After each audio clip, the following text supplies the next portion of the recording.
18절, 열왕기상 19장 9절부터 18절입니다.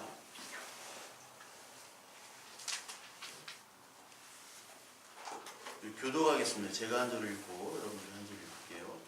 엘리야가 그곳 불에 들어가 거기서 머물더니 여호와의 말씀이 그에게 임하여 이르시되 엘리야야 내가 어찌하여 여기 있느냐. 그가 대답하되 내가 만군의 하나님 여호와께 열심히 유별하오니 이는 이스라엘 자손이 주의 언약을 버리고 주의 제단을 헐며 칼로 주의 선지자들을 죽였음이오며 오직 나만 남았거늘 그들이 내 생명을 찾아 빼앗으려 하나이다. 여호와께서 이르시되 너는 나아가서 여호와 앞에서 산에 서라 하시더니 여호와께서 지나가시는데 여호와 앞에 크고 강한 바람이 산을 가르고 바위를 부수나 바람 가운데 여호와께서 계시지 아니하며 바람 후에 지진이 있으나 지진 가운데도 여호와께서 계시지 아니하며 또 지진 후에 불이 있으나 불 가운데서도 여호와께서 계시지 아니하더니 불 후에 세미한 소리가 있는지라. 엘리야가 듣고 겉옷으로 얼굴을 가리고 나아가 불 어귀의 섬에 소리가 그에게 임하여 이르시되 엘리야야 내가 어찌하여 여기 있느냐. 그가 대답하되 내가 만군의 하나님 여호와께 열심히 유별하오니 이는 이스라엘 자손이 주의 언약을 버리고 주의 제단을 헐며 칼로 주의 선지자들을 죽였음이오며 오직 나만 남았거늘 그들이 내 생명을 찾아 빼앗으려 하나이다. 여호와께서 그에게 이르시되 너는 내 길을 돌이켜 광야를 통하여 다메섹에 가서 이르거든 하사엘에게 기름을 부어 아람의 왕이 되게 하고 너는 또 nim시의 아들 예후에게 기름을 부어 이스라엘 왕이 되게 하고 또 아벨 모올라 사밧의 아들 엘리사에게 기름을 부어 너를 대신하여 선지자가 되게 하라. 하사엘의 칼을 피하는 자를 예후가 죽일 것이요 예후의 칼을 피하는 자를 엘리사가 죽이리라. 그러나 내가 이스라엘 가운데 7,000명을 남기니 다 바알에게 무릎을 꿇지 아니하고 다 바알에게 맞추지 아니한 자니라. 벌써 이제 12월 달이 되고 12월도 이제 중순이 돼갑니다. 우리 한 해를 이렇게 마무리하는데 제가 벌써 이제 2018년이 됐잖아요. 그래서 이렇게 되돌아 보니까 올해 얼마나 여러분들과 또 여러분들과의 관계와 또 하나님과의 관계 속에서 내가 뭘 하고 또 그 관계가 얼마나 친밀해졌는지 그거를 되돌아보게 됐어요. 그러면서 여러분들에게 오늘 이 설교 말씀을 이제 전해야 되는데 뭘 전할까를 일주일 내내 생각만을 했습니다. 그래서 솔직히 어제 저녁까지도 뭘 해야 될지를 몰랐어요. 생각만 하고. 그러니까 어떻게 보면은 어떤 강의 설교로 여러분들에게 이 말씀은 이렇습니다, 저렇습니다 하는 거는 사실 굉장히 쉬워요. 하루에 뭐 수편도 준비를 할 수 있습니다. 그러나 정말 여러분들과 저에게 하나님께서 하시는 말씀이 무엇일까? 이 한 해를 마무리하면서 과연 여러분들이 지금의 처한 상황과 또 제가 처한 상황, 교회의 상황, 이 시대의 상황을 보면서 과연 무슨 말씀을 전하고 또 무슨 말로 또 위로를 해야 되는가에 대해서 참 찾고 찾았는데 생각만 하지 잘 찾지를 못하겠더라고요. 그러면서 오늘 이 열왕기상 이 말씀을 좀 보게 됐어요. 옛날에도 이 말씀을 많이 설교를 하긴 했는데 이 말씀을 보면서 저는 무슨 생각을 했냐면 나는 왜 지금 여기에서 목사가 돼서 이 교회에서 목회를 하고 있는가에 대해서 생각을 해봤습니다. 그리고 지금 나는 무엇을 하고 무엇을 생각하며 있는가. 그러면서 동시에 여러분들은 지금 무슨 생각을 하고 왜 이 교회에 오고 그리고 왜 하나님을 섬긴다고 하고 있는가. 그것에 대해서 한번 생각을 해봤어요.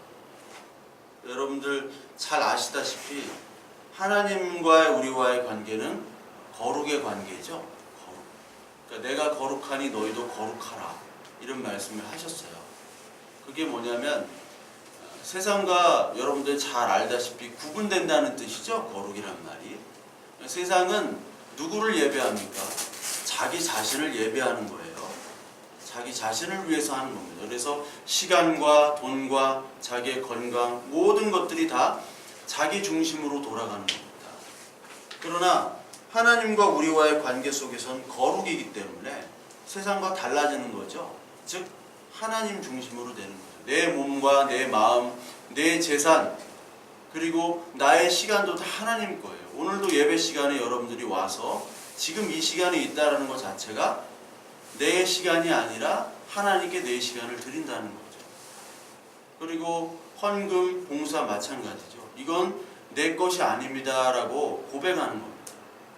그래서 시간과 헌금과 우리의 물질 그리고 봉사 이것들이 같이 이루어지지 않는 것은 하나님을 섬긴다고 할 수가 없는 거예요. 입으로는 우리가 섬긴다고 할 수가 있죠. 그러나 그의 합당한 행위는 진짜는 하나님을 섬기지 않는 것이라는 것을 자기 스스로 증명하는 것이다. 그래서 하나님과의 우리와의 거룩 이것이 가장 중요한 것이고 또한 하나님과의 관계가 있으면 이웃 간의 관계가 있다고 그랬잖아요. 그게 십자가 아닙니까? 수직의 관계, 하나님과 우리와의 관계 그리고 그 수직의 관계가 만나는 점에서 다시 이웃 간의 관계, 수평의 관계가 이루어지잖아요. 그게 서로 사랑하는 것이죠. 그래서 지난주에도 서로 사랑하라 예수 그리스도께서 얘기하셨죠. 서로 사랑하라. 발을 씻으시면서 제자들에게 발을 씻으시면서 서로 사랑하라. 이것이 계명으로 주신 거잖아요. 그래서 십계명은 하나님과의 사랑 그리고 이웃 사랑 그것이 만나는 것이 바로 모든 사랑과 십계명 즉 하나님 예수 그리스도의 상징이라는 것이죠.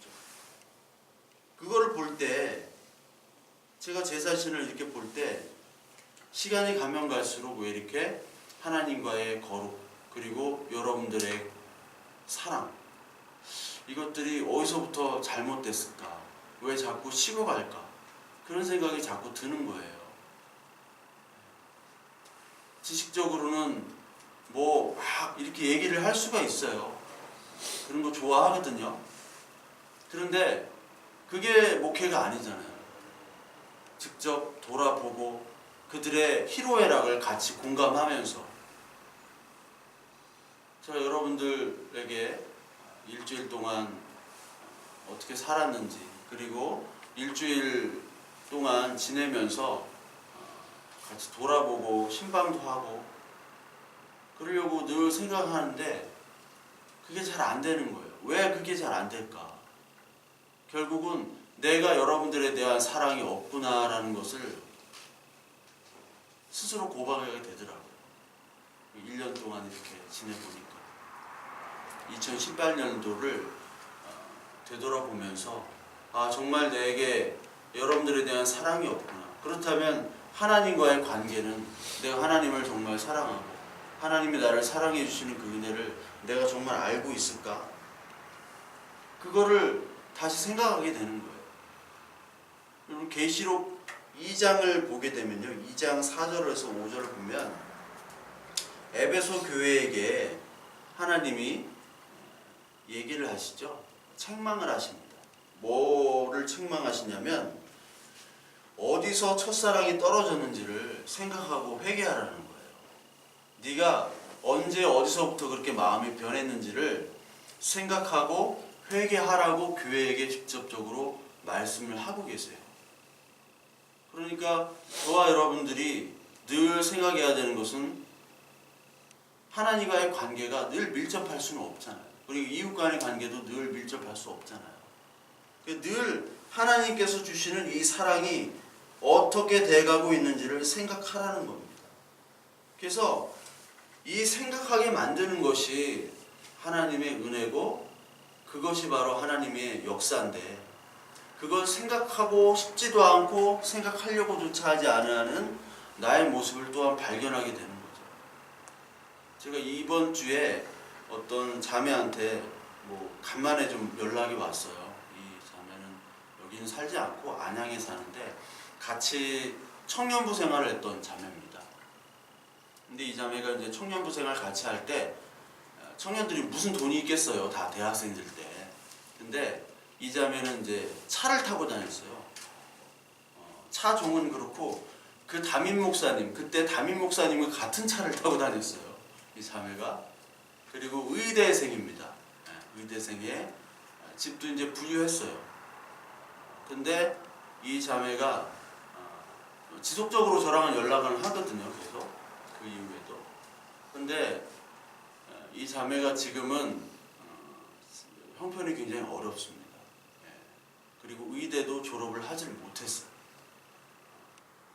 그래서 우울증에 걸렸고 또 자해도 몇 번 했어요. 그 자매가 만약에 의대도 졸업하고 했으면은 돈을 좀 벌었겠죠? 걔도 의사 월급 아무리 못해도 대충 나오잖아요. 그리고 집안도 부유했고. 근데 집안도 다 깨졌더라고요. 다 깨지고 산산조각으로 아예 그냥 되게 못 살고. 그 자매가 저한테 오빠 나 전 재산 1,000만 원이야 우리 집. 그렇게 얘기하더라고요. 그리고 자기는 이제 고졸이 됐고 남편이 이제 택시 운전을 한대요.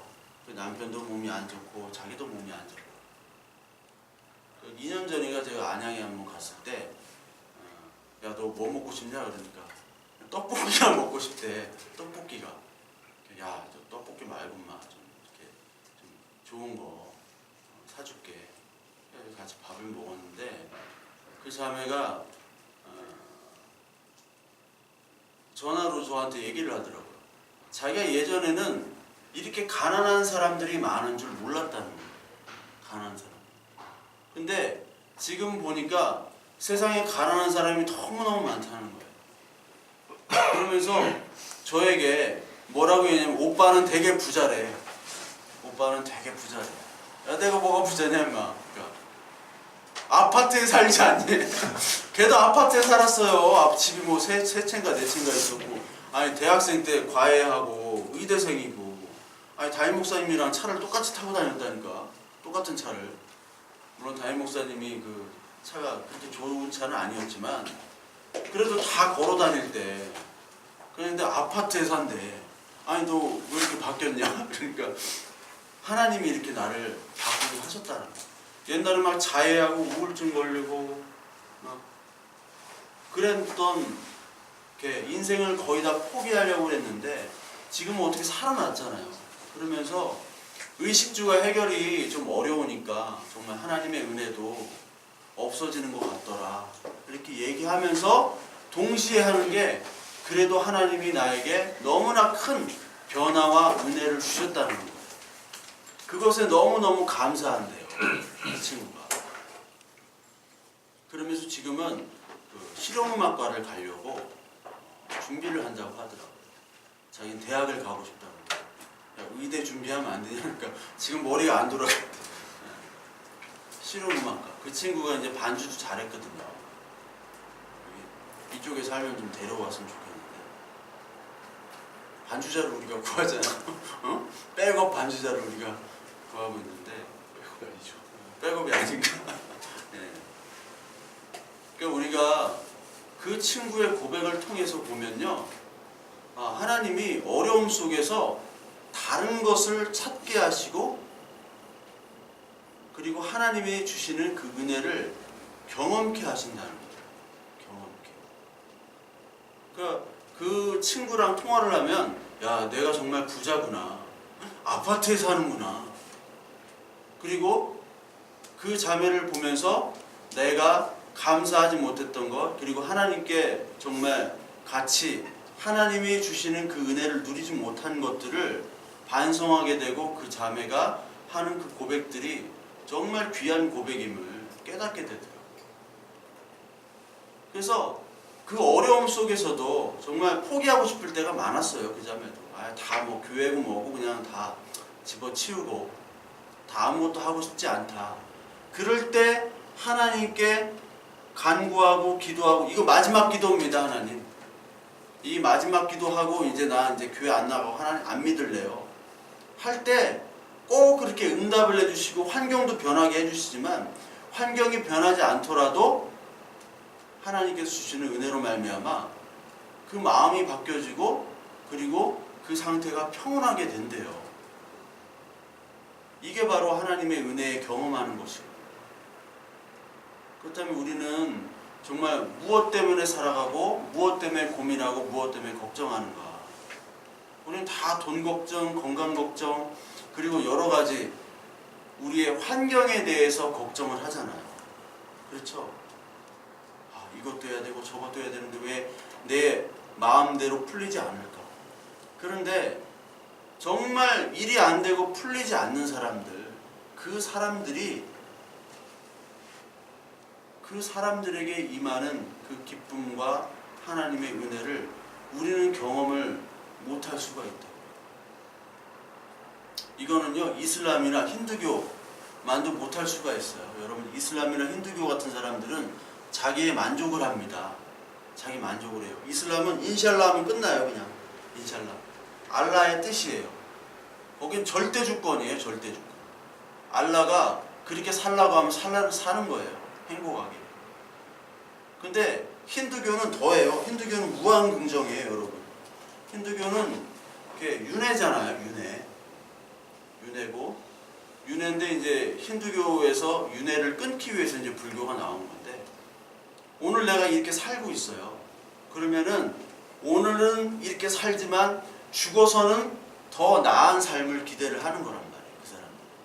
그렇기 때문에 오늘 내가 정말 먹을 게 없고 힘들고 거지같이 살아도 그 속에서 만족을 할 수 있는 종교가 힌두교예요.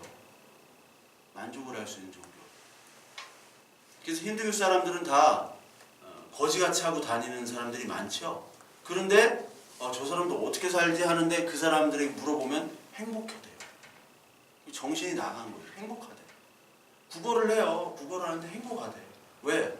나는 지금 이 땅에 이렇게 살지만 죽어서는 다시 태어날 때 너무너무 더 잘 될 것이라고 나는 분명 믿고 산다 라고 생각하기 때문에 힌두교인들은 그렇게 살아요. 근데 그게 거짓이잖아요.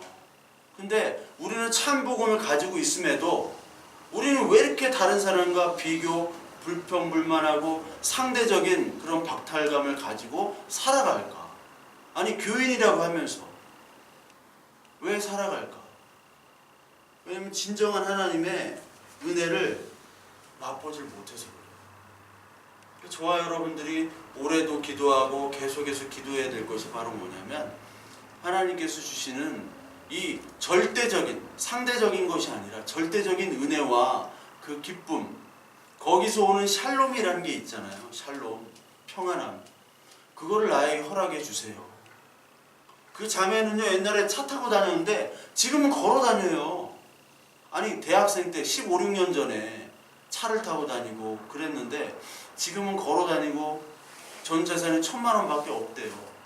그런데 자기는 이제 행복하대.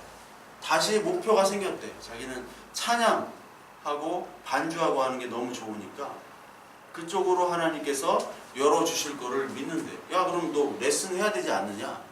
레슨을 못한대. 40만 원씩 들어가서 그냥 혼자 하고 있대요. 근데 원래 수학이랑 음악이랑 좀 비슷하거든요. 우리도 전에 그 음악실에서 예배 드릴 때 주로 오케스트라 분들이 다 연구원들이잖아요. 공대 출신들. 이게 음악도 이제 스케일 하나하나씩 올라가는 거기 때문에 수적인 관념이 빠른 사람들이 음악을 잘합니다. 수적인 관념이 좋은 영민이가 오늘도 알아가지고 네.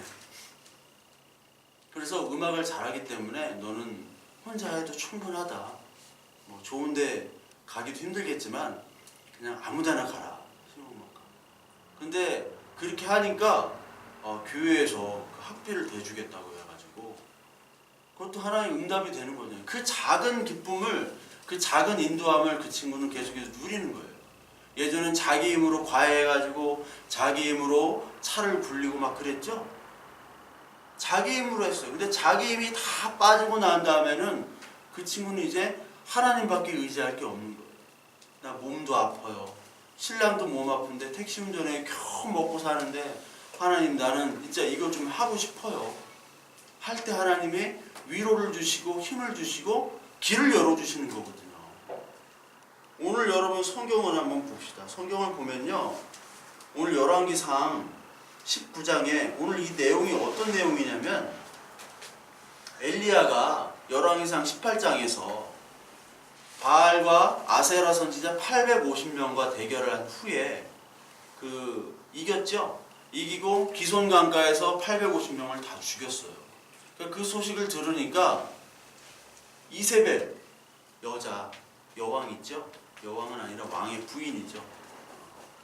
그 이세벨이 자기가 섬기던 신의 선지자들을 다 죽이니까 이 엘리야를 죽이겠다고 이제 선포를 하고 잡아들이라고 한 거예요. 그러니까 엘리야가 도망가는 거죠. 그러니까 엘리야가 850명을 상대해가지고 기적을 이루었잖아요. 하나님의 은혜로 말미암아. 근데 그때 그 엘리야, 그 위대한 엘리야는 바로 사라져요. 도망가기 급급한 거예요. 하나님이 그렇게 해주셨으면 하나님의 능력을 믿고 내가 다시 바알 그 선지자를 죽였기 때문에 그 이세벨이 나를 죽이러 와 잡으러 와 하나님이 지켜주실 거야 하고 당당하게 맞서야 되는 게 엘리야의 모습인데 바로 꼬랑지 내리고 도망가는 거예요. 죽을까 봐. 베드로도 마찬가지죠. 그렇잖아요. 저희들도 마찬가지예요. 근데 바울은 좀 안 그랬던 것 같아요. 대단한 사람인데 이 엘리야가 도망가가지고 어디로 도망갔어요? 9절에 우리 읽었죠? 굴로 들어갔어요. 굴로 들어가가지고 거기에 굴에 들어가가지고 있었죠. 근데 그 전에 하나님께서 어디로 인도하시냐면 호렙산 그 신의 산으로 인도하고 거기서 먹이셨어요. 하나님이 천사를 통해서 먹이신 거죠. 천사를 통해 가지고 먹을 게 없으니까 광야가 먹이시고 그에게 이제 임재해 가지고 말씀을 하는 거예요. 그런데 임재해 가지고 말씀을 하는데 말씀하기 전에 엘리야가 하나님한테 얘기를 하죠. 뭐라고 얘기합니까? 10절에 보니까 이스라엘 자손이 주의 언약을 버리고 주의 제단을 헐고 칼로 주의 선지자들을 죽였대요. 칼로. 그리고 누구만 남았냐? 나만 남았대. 하나님께서 택한 이스라엘 나라인데 다 우상 숭배를 하고 나만 남았다는 거예요. 나만. 하나님 나만 남았는데 이거 나 도와주는 사람도 없고 나만 저렇게 외롭게 싸우고 있습니다. 외롭게 싸우는 거 있잖아요. 신앙생활 할 때도. 다 내가 복음을 전해도 믿지도 않고 듣지도 않고 다 나만 싸우고 나만 그 신앙생활을 하는데 그 외로움. 그런데 그때 간구를 하는 거죠. 계속해서 이 엘리야가. 근데 하나님께서 어떻게 임재하십니까? 여기 크고 강한 바람이 산을 가르고 바위를 부수고 지진이 막 나는 그런 소리에 하나님은 계시지 않는다고 얘기해요. 이게 뭐냐면 바알과 아세라 선지자와 대결할 때 여러분 어떻게 대결하는 거예요? 바알과 아세라 선지자가 대결할 때 바알과 아세라 선지자들은 하나님, 그들의 하나님을 부르기 위해서 자해를 하고 소리를 지르죠. 그러면 하나님이 우리를 도와줄 것이다. 바알이 도와줄 것이다. 그런데 그때 엘리야는 가만히 있었잖아요. 뭐 니네 신이 지금 자고 있냐? 왜 응답을 안 하냐? 이렇게 조롱을 했죠. 그런데 여기 마찬가지로 강한 바람 그리고 바위 부서지는 지진 이런 것들이 아니라 여기 12절에 여호와께서 지진이나 불 가운데 계시지 않고 불 후에 미세한 세미한 소리가 있는지라라고 얘기를 하는 거예요. 세미한 소리. 그러면서 엘리야가 듣고 겉옷으로 얼굴을 가리고 나아가 불 어귀에 서서 소리에 그에게 임하니라. 하나님께서는 우리에게 어떨 때는 세미한 소리를 들려주고 계신 우리 상황 속에서. 근데 우리는 그거를 못 듣고 있죠. 못 듣고 있어요. 저도 1년 동안 세미한 소리를 들려주시는데 이번 주에도 어떤 말씀을 들려주시냐면 베드로 전서의 말씀을 이렇게 보게 하셨어요. 베드로 전서 1장에 보면 너희 중 장로들에게 권하노니 나는 함께 장로된 자요 그리스도의 고난의 증인이요 나타날 영광에 참여할 자니라. 너희 중에 있는 하나님의 양무리를 치되 억지로 하지 말고 하나님의 뜻을 따라 자원함으로 하며 더러운 이득을 위하여 하지 말고 기꺼이 하며 이런 말씀을 하세요. 너희 중에 있는 양무리를 목회를 하나님의 뜻을 따라 자원함으로 하고 이득을 위하여 하지 말라고 얘기를 하세요. 이득을 위하여. 그러니까 자원함과 기뻐함과 여러분들을 사랑함과 하나님께 거룩한 신부로 살아가야 되는 그런 목회가 아니라 더러운 그런 목회, 그런 더러운 이득을 위하여 내가 하고 있진 않는지, 여러분들에게 사랑이 없이 그냥 하고 있진 않는지. 아니 사랑이 없더라고요. 사랑이 없어요. 건웅이도 청소 한 번도 안 해주고 해준다고 해놓고 안 해주고 한 번밖에 안 해주고 사랑이 없어요. 그렇다고 하나님을 사랑하느냐? 그것도 아닌 것 같아요. 더러운 이득을 쫓으려고 하는 사람으로 이 말씀을 볼 때 내가 드러나더라고요. 그래서 한 해 동안 하나님 마음과 뜻을 얼마나 헤아렸고 또 성도를 위해서 내가 얼마나 기도를 했는가 반성하게 되더라고요. 성도들의 희로애라 그 아픔과 슬픔과 기쁨을 얼마나 같이 나누었는가. 그리고 나를 얼마나 채찍질하고 얼마나 바른 말씀을 전하고 바른 길로 여러분들을 또 경책하기도 했는가. 보니까 다 미달이에요. 너무너무 미달이고 너무너무 하나님께 죄송하고 여러분들에게도 미안하고. 그럼에도 불구하고 여러분들 오늘 이 엘리야처럼 하나님이 저에게 그래도 하라라고 말씀을 하시는 거죠. 여러분들도 그래도 힘내라라고 말씀을 하시는 거예요. 엘리야를 보십시오. 엘리야가 지금 도망갔단 말이에요.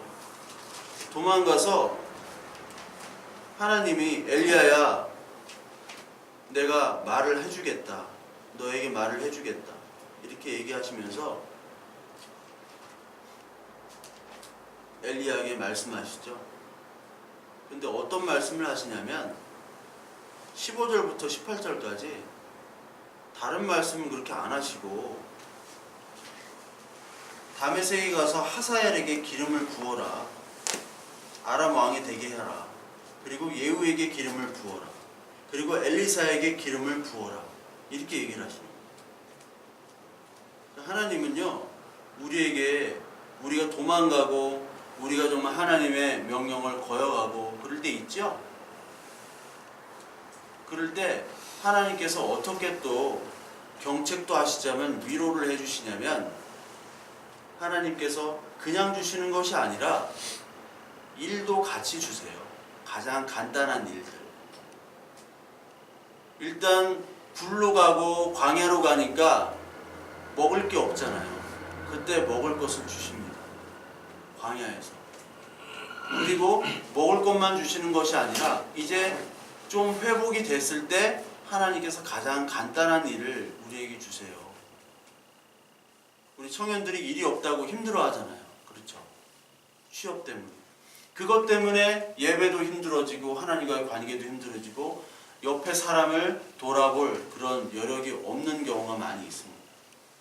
그럴 때 하나님께 우리가 간구해야 되는 거예요. 그때 하나님께서 분명히 여러분들에게 일도 주실 겁니다. 일도 주세요. 그러면서 하나님이 얘기하실 때 이 일을 주시고 마지막에 얘기할 때 내가 이스라엘 가운데 7,000명을 남기리니 다 바알에게 무릎을 꿇지 아니하고 다 바알에게 입맞추지 아니한 자라. 너만 지금 바알에게 무릎 꿇지 않은 자가 아니라 너뿐만 아니라 바알에게 무릎 꿇지 아니하는 7,000명. 7,000은 이제 상징적인 숫자이기 때문에 7,000명을 남겨뒀다. 너와 똑같이 외로운 싸움을 하고 있는 사람을 내가 남겨두고 있다. 너만 하는 거 아니다 라고 얘기를 하시는 거예요. 그렇게 위로를 하는 거죠. 그렇게 하나님께서 먹이시고 일을 주시고 어려운 일을 안 주세요. 왜? 지금 엘리야는 지금 우울증에 빠져 있어가지고 위로를 받아야 될 때 하나님이 위로해 주신단 말이에요.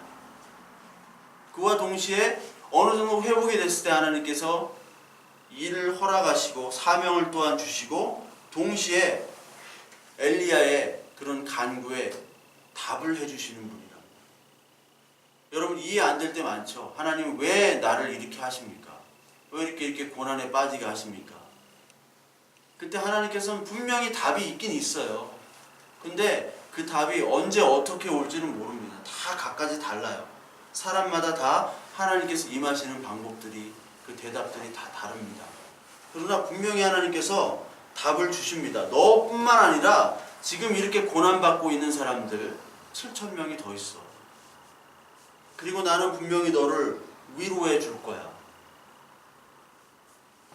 이렇게 얘기를 분명히 하고 계세요. 고린도후서를 한번 볼까요? 고린도후서 1장 한번 보겠습니다. 고린도후서 1장을 보시면요. 1장 3절부터 9절까지 바울은 웬만하면은 힘들다고 얘기 안 하는 사람인데 고린도후서 보면은 바울이 계속 힘들다는 얘기를 해요. 어느 정도 힘들다고 얘기하냐면 나 이제 사형 선고 받은 것 같다라고 얘기를 해요. 1장 4절부터 보면요. 우리의 모든 환난 중에서 우리를 위로하사 우리로 하여금 하나님께 받은 위로로서 모든 환난 중에 있는 자들을 능히 위로하게 하시는 이시도로다. 그리스도의 고난이 우리에게 넘친 것 같이 우리가 받는 위로도 그리스도로 말미암아 넘치는도다. 우리가 환난 당하는 것도 너희가 위로와 구원을 받게 하려는 것이요 우리가 위로를 받는 것도 너희가 위로를 받게 하시는 것이니 이 위로가 너희 속에 역사하여 우리가 받는 것 같은 고난을 너희도 견디게 하느니라. 너희를 위한 우리의 소망이 견고하면 너희가 고난에 참여하는 자가 된 것 같이 위로에도 그러할 줄 암이라. 형제들아 우리가 아시아에서 당한 환난을 너희가 모르기를 원하지 아니하노니 힘에 겹도록 심한 고난을 당하여 살 소망까지 끊어지고 우리는 우리 자신이 사형 선고를 받은 줄 알았으니 이는 우리로 자기를 의지하지 말고 오직 죽은 자를 다시 살리시는 하나님만 의지하게 하심이라 라고 말씀하시는 거예요. 여기에 가장 많이 등장하는 단어가 고난과 환난과 위로죠. 고난과 환난이 많을수록 하나님의 위로가 더 커진다는 거예요. 예수 그리스도를 믿는 자들에게. 여러분 수술할 때 그냥 여기 뭐 좀 상처나고 꼬맬 때는 마취합니까? 마취 안 하잖아요. 저 전에 군대에서 머리가 찢어졌는데 부대에 마취약이 없어. 그래가지고 그냥 꿈했어요. 열악한 부대에서 있었기 때문에. 근데 뭐 배를 다 갈라야 된다 할 때는 마취 없이 할 수 있습니까? 못 하잖아요.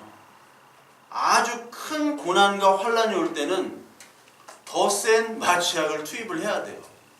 그렇듯이 하나님의 위로와 그 평강, 하나님 주시는 위로는 우리가 가장 큰 환난과 고난 때 더 크게 찾아온다는 거예요.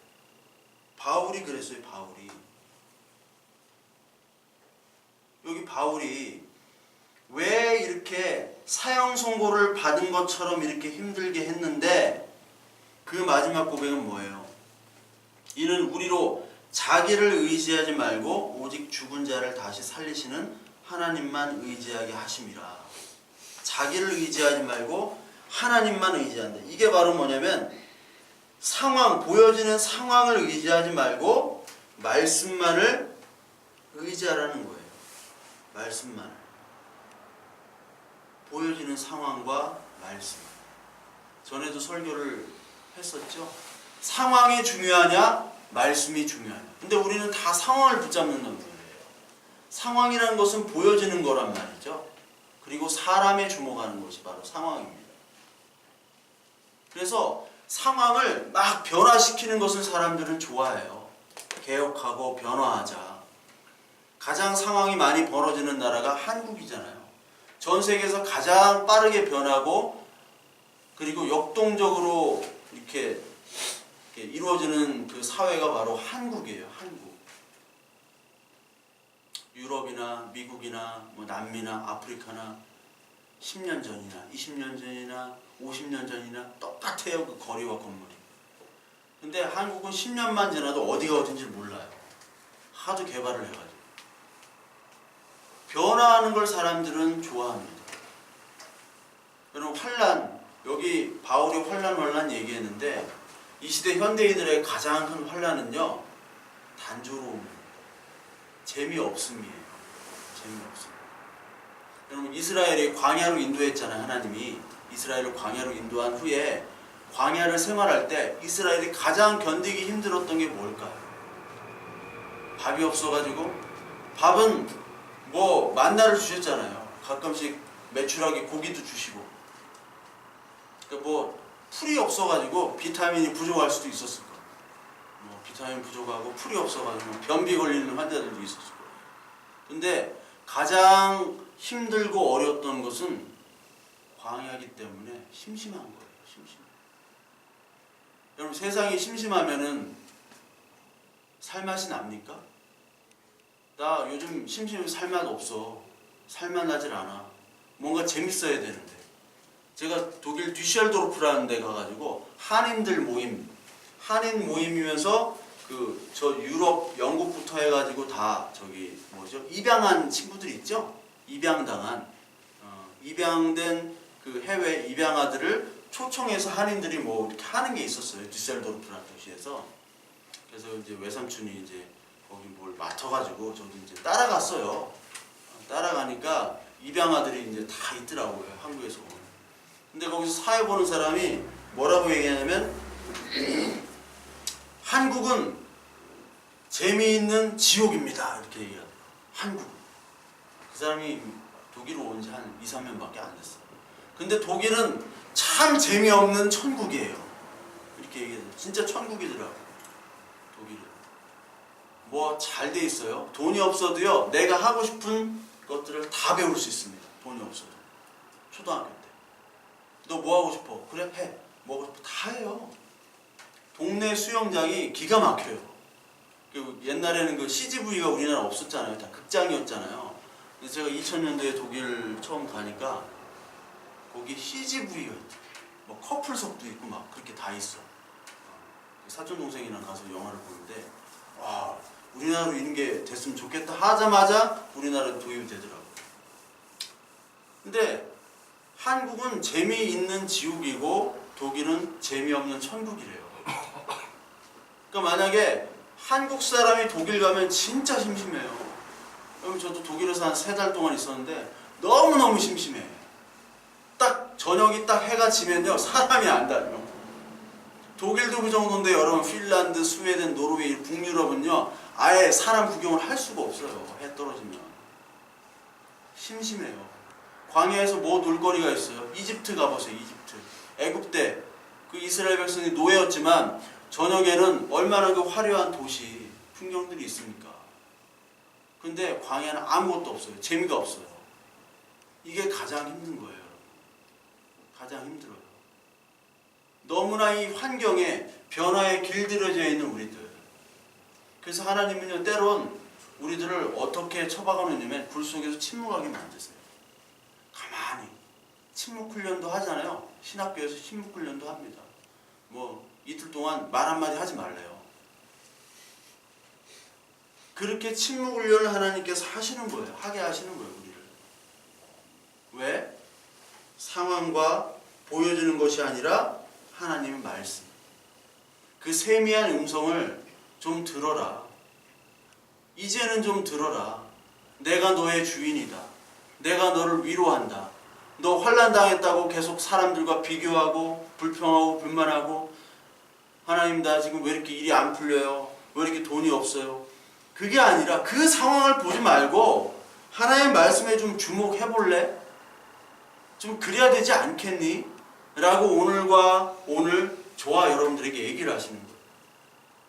그래서 상황 보여지는 것이 아니라 보이지 않는 것에 주목하는 것이 바로 우리의 일입니다. 고린도후서 4장 볼까요? 고린도후서 4장 16절부터 18절까지 16절부터 18절까지 신약성경 290페이지입니다. 같이 읽겠습니다. 그러므로 우리가 낙심하지 아니하노니 우리의 겉사람은 낡아지나 우리의 속사람은 날로 새로워지도다. 우리가 잠시 받는 환난에 경한 것이 지극히 크고 영원한 영광에 중한 것을 우리에게 이루게 함이니 우리가 주목하는 것은 보이는 것이 아니요 보이지 않는 것이니 보이는 것은 잠깐이요 보이지 않는 것은 영원함이라. 이게 우리의 고백이 되어야 되는 거예요. 우리가 환난을 받아요. 가장 큰 환난이 뭐예요? 심심함이에요. 예수 믿음이 심심해요. 예배 심심하잖아요. 그렇죠? 뭔가 쇼를 해야 되는데, 뭔가 막 화려한 뭐가 있어야 되는데 예배가 심심해요. 저도 그 다른 교회나 사람들한테 늘 물어보는 게 뭐냐면, 아니 예배 시간이 즐거워? 예배가 어떻게 재밌어? 그런 걸 많이 물어봐요.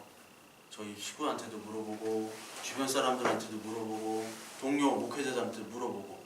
그러면 다 하는 말, 야 예배를 재미로 드리는 사람이 어딨냐? 다 그렇게 얘기를 해요. 재미로 드리는 사람은 어딨냐? 맞는 말이죠.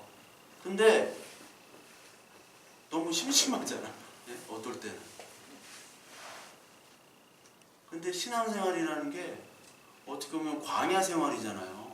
그 속에 하나님의 은혜를 경험하는데 그 광야가 참 심심하다는 거예요. 너무나. 세상은 심심하지 않잖아요. 불토라고도 하나요? 불토. 불일은 아니지. 일은 쉬어야 되니까. 붉은 불토 때 재밌는 일이 너무 많은데 금요일날 기도회 가야 돼. 토요일날 뭐 리더 모임 해야 돼. 주일 예배 가야 돼. 심심할 수 있죠. 심심해 보일 수 있죠. 그러나 하나님이 그때 이 환난, 이 심심함은 지극히 크고 영원한 영광에 중한 것을 우리에게 이루게 한다. 심심함이 하나님 앞에서 우리가 주목하는 것은 보이는 것이 아니라 보이지 않는 것에 있습니다. 여러분들과 제가 좀 심심할 수 있어요. 신앙생활 하면서. 그렇지만 우리가 정말 봐야 될 것은 상황이 아니다. 여러분들과 저에게 주어진 상황, 교회의 상황, 개인의 상황, 그 상황이 아니라 좀 하나님의 말씀으로 나를 위로해 주시고 이 상황을 뛰어넘는 그런 하나님의 은혜를 좀 경험하게 해주세요. 맛보게 해주세요. 그것에 기도하는 저와 여러분들이 됐으면 합니다. 저도 한 해를 돌아볼 때 정말 여러분들에게 여러분들의 신앙과 저의 신앙을 위해서 참 한 게 없더라고요. 여러분들을 위해서 얼마나 기도했나 참 부끄럽더라고요. 여러분들의 어떤 특별한 일이 있거나 그럴 때만 기도한 것 같고 평소에 여러분들을 위해서 기도하고 또 신방하고 그래야 되는데 너무 그러지 못한 것에 대해서 오늘 하나님께서 세미한 음성을 저에게 또한 주셨어요. 그러면서 동시에 하나님이 위로를 해주시는 거예요. 너 그 정도밖에 안 되는 거 알지만 내 자녀야, 내 아들이야. 여러분들도 마찬가지잖아요. 그렇죠? 여러분들도 내가 뭔가 이렇게 잘 해보겠다가 말은 우리가 다 많아요. 말은 잘하지만 행위가 안 따를 때 난 이거밖에 안 되는구나. 그럼에도 불구하고 하나님이 주시는 은혜와 위로 그것들을 경험하면서 동시에 우리가 더 하나님 앞에 내년에는 하루하루 더 하나님 말씀을 새기면서 하나님께 더 더 가는 가까이 가는 저와 여러분을